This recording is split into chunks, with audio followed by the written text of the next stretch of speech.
questionamento com o lado conservador de Minas me levou a produzir esse canal, com o objetivo de entender como que esse lado surgiu e cresceu para abafar um lado mais moderno ou um lado mais questionador da nossa sociedade.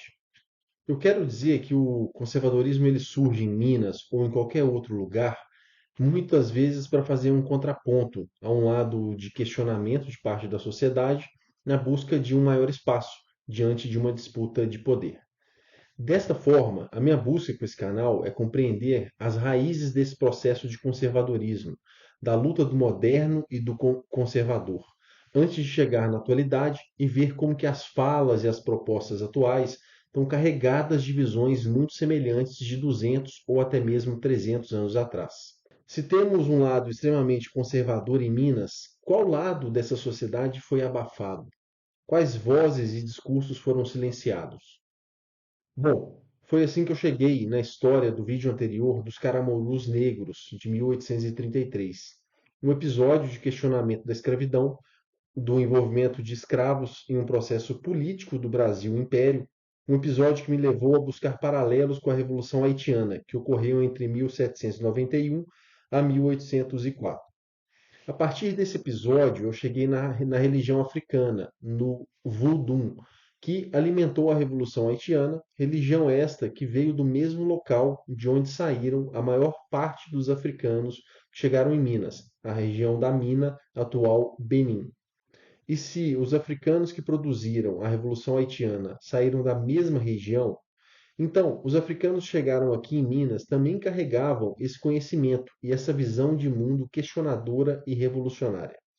Daí eu chego no tema do vídeo atual, na forte presença da religião e de rituais africanos na sociedade mineira nos séculos XVIII e XIX. E a partir disso eu levanto algumas questões. Como que as tradições africanas podem ter ajudado a população escrava e forra a sobreviver naquela sociedade colonial? E pensando em mitos que sobrevivem no tempo, o que a gente pode aprender e o que pode ser resgatado a partir das práticas de feitiçarias, de adivinhações e dos ritos coletivos que foram tão comuns naquela época? E seria esse o lado revolucionário, oculto, apagado e silenciado da sociedade mineira? É esse o contraponto para o nosso lado católico, conservador e em busca de ordem? É isso que nós vamos explorar aqui hoje. Para construir esse episódio, a principal fonte bibliográfica é a tese de doutorado transformada em livro do Giuliano Glória de Souza, um historiador, publicado nesse ano de 2025, com o título Tidas e Havidas por Feiticeiras, Mulheres Pretas e Mestiças Acusadas de Feitiçaria na Minas Gerais Colonial. O livro é cheio de histórias de personagens particulares e com uma vasta pesquisa bibliográfica e levantamento de dados a partir dos arquivos da Inquisição e do Santo Ofício. Quem tiver interesse, a referência está na descrição do vídeo. O meu intuito aqui é trazer recortes e fazer comentários à luz da tentativa da sociedade mineira de silenciar vozes dissidentes. E quais são os pontos pouco comentados de um outro lado da chamada mineiridade, que podem ser reforçados na construção de um futuro diferente para este Estado. Relembrando, nas Minas Gerais do século XVIII, havia uma forte presença da mineração do ouro, até meados do século, com o apogeu e grande afluxo de pessoas e da urbanização. Já na segunda metade do século XVIII, ocorre o início da decadência, que se prolongou durante todo o século XIX. E pensando nessa intensidade da mineração, é natural pensar numa certa desproporcionalidade de homens e mulheres. Afinal, era um trabalho intenso, sem tecnologias e maquinários e com o uso da força bruta. Diante desse cenário, a presença das mulheres, sobretudo as pretas escravas e as forras, essa presença estava associada muito ao comércio e à prostituição. Era como se a mineração, comércio e prostituição fossem facetas do mesmo processo num contexto de urbanização e de violência. Já falamos em outro vídeo das negras de tabuleiro, ou das quitandeiras, que proviam seu sustento do comércio e eram vigiadas de perto, possivelmente pela sua capacidade de disseminar informação e de ameaçar o sistema vigente.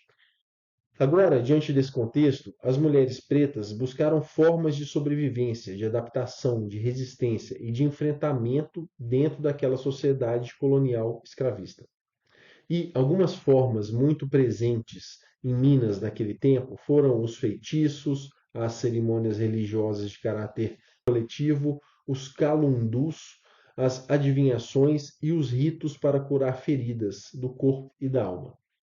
Vale lembrar que, naquele momento, a vida religiosa na capitania de Minas Gerais era guiada pelas constituições primeiras do arcebispado da Bahia, publicado em 1707, e que punia qualquer outro tipo de prática de arte mágica ou religiosa com penas mais severas para quem invocasse ou fizesse pacto com o demônio, feitiçarias, assim como usar objetos com fins amatórios, inclusive práticas de bênção ou cura de animais sem aprovação da Igreja. E para punição e controle, havia o Santo Ofício Português, com visitas inquisitoriais e uma rede de funcionários e auxiliares residentes no Brasil, além da ação eclesiástica, sobretudo a partir de 1748, com o Bispado de Mariana, que também atuou na repressão dos delitos da feitiçaria a partir das chamadas devassas, que percorreram pelo menos 119 diferentes localidades mineiras durante o século XVIII e o início do século XIX. Os chamados crimes de feitiçaria, eles foram perseguidos até a década de 1770. Posteriormente, com uma postura mais tolerante em relação às práticas mágicas, vistas como superstição e não mais como heresia. O objeto da pesquisa do autor compreendeu o período entre 1717 e 1812, datas que retratam o primeiro e último registro das práticas mágicas da Inquisição. Nesse período, os denunciantes ou os acusadores eram sobretudo homens brancos, 93%, e livres, que chegava até mesmo a 96% dos denunciantes no total de 553. E quem que eram as acusadas, as tidas e havidas por feiticeiras? Primeiro, que dos denunciados analisados, 65% eram homens, versus 35% de mulheres.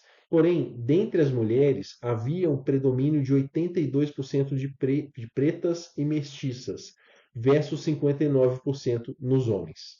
E dentre as práticas, o destaque eram bênção, cura e feitiçaria, totalizando 7 em cada 10 registros. E os pretos e mestiços, eles eram mais acusados por feitiçaria em relação aos brancos. E os brancos, um peso maior nas práticas de cura e de bênção. E é nas mulheres pretas e mestiças que encontramos a maior expressão da feitiçaria. Bom, saindo das estatísticas fartamente descritas no livro, nós vamos entrar nas interpretações, nos significados e na forte presença da feitiçaria entre as mulheres pretas e mestiças aqui em Minas. Primeiro, há inúmeros exemplos de feitiços amatórios, a partir dos quais as pretas e mestiças, sejam elas escravas ou libertas, empregavam para ter maior controle e poder sobre os seus cônjuges, vários deles senhores brancos, também para atrair parceiros, conquistar favores e presentes, garantir fidelidade, dominar a pessoa desejada e até mesmo conquistar a almejada alforria. Isso significou a existência de um universo imaginário sobrenatural aqui em Minas, a partir do qual ocorria uma inversão de posição, isto é, uma estratégia de reordenamento das relações de poder naquela sociedade escravocrata colonial.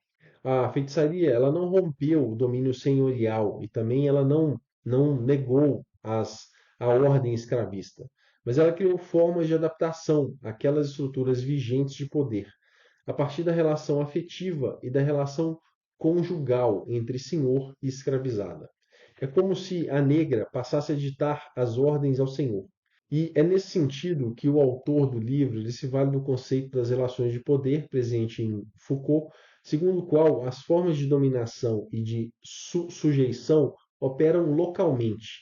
E desta forma ele questiona um pouco a visão clássica escravista a partir de uma dualidade simples entre senhor e escravo.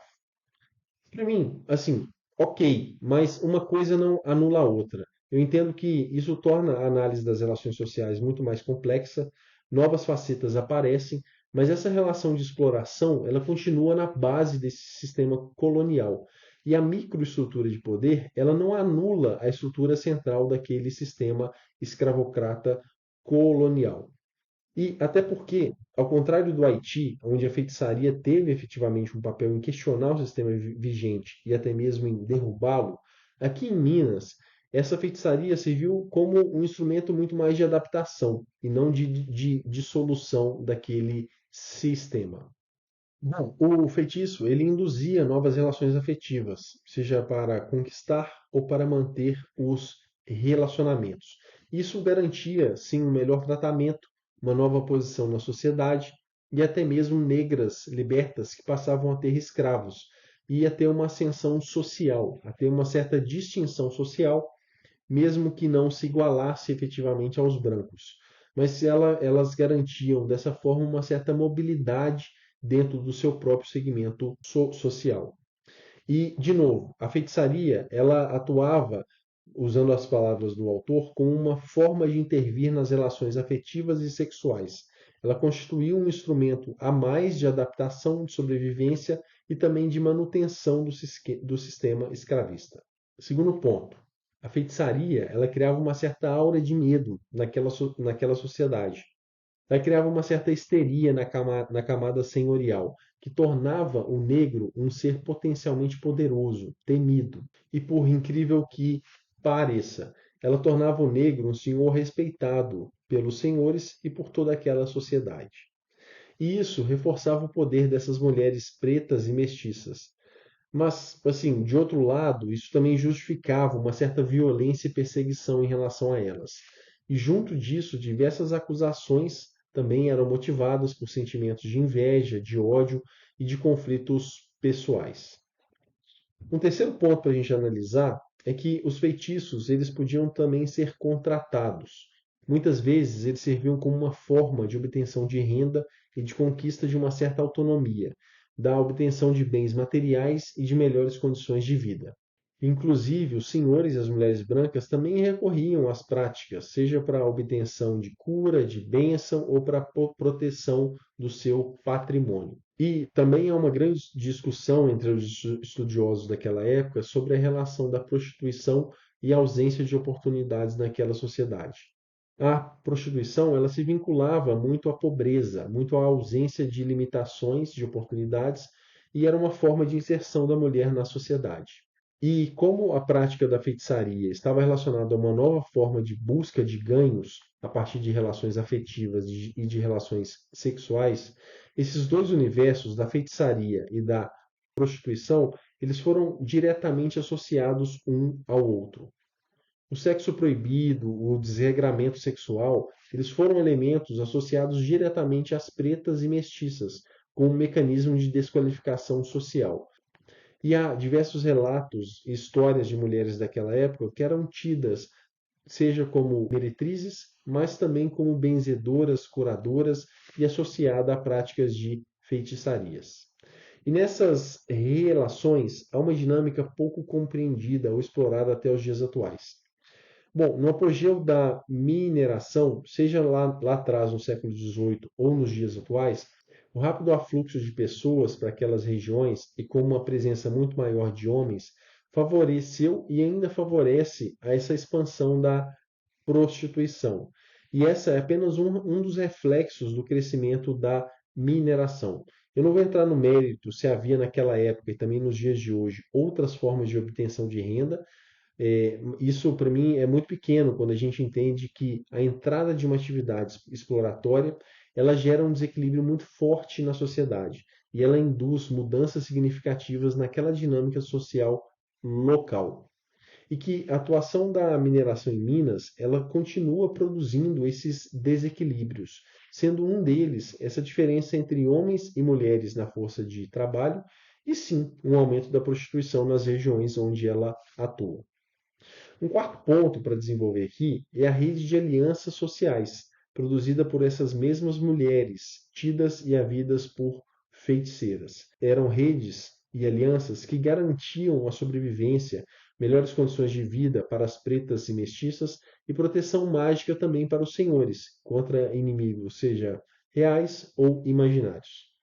E é uma discussão interessante também sobre a transmissão dos conhecimentos, como que as aprendizes eram formadas. E o fato é que havia uma comunicação entre os indivíduos, sejam eles pretos, pretas, mestiços, escravos, libertas. Havia sim uma rede de compartilhamento de práticas, de conhecimentos, que incorporavam elementos de diversas origens. E o mais interessante aqui é que esse compartilhamento de conhecimento ele se dava sem escrita e de formas tradicionais. Ocorria pelo fato de contar histórias de um para o outro, de contar os ritos e as práticas, e pela incorporação de diversos elementos de diferentes regiões da África, do Brasil e do nosso estado de Minas. E é nesse olhar das alianças que eu gostaria de destacar os ritos coletivos, em especial o Calundu, com uma prática africana presente na Minas colonial e organizado principalmente por libertos e libertas. Há relatos de um padre que passava aqui em Minas e, ao pernoitar numa fazenda, ele não conseguiu dormir pelo estrondo de tabaques, de pandeiros, de botijas e de castanhetas, e tão horrendos alaridos que lhes pareceram a confusão do inferno. O calundu era muito mais que um divertimento. Ele envolvia cânticos, danças, momentos de evocação de espíritos, de possessão, de transe, oferendas, de adivinhação, tudo isso com um caráter muito coletivo. E ao tentar interpretá-lo a partir de uma determinada estrutura, podemos dizer que ele reunia pelo menos três elementos: os ritos coletivos, o contato com divindades e o transe.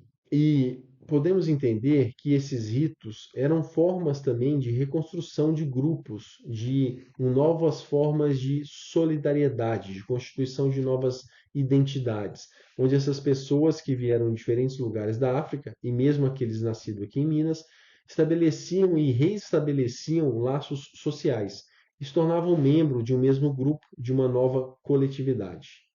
Os calundus, como ritos coletivos, seja pelo caráter religioso ou terapêutico, eles fortaleciam muito as redes de apoio, ofertavam curas, proteção e solidariedade, elementos fundamentais para a adaptação naquela sociedade colonial escravocrata.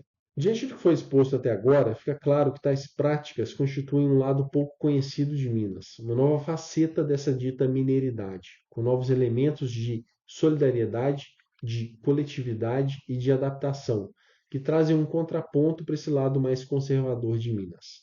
E se pensarmos que as classes mais baixas foram cooptadas nas décadas recentes, atuais, pela extrema-direita evangélica, a cultura e a prática das religiões africanas são um contraponto para um maior empoderamento, um empoderamento mais autêntico e legítimo dessas classes menos favorecidas.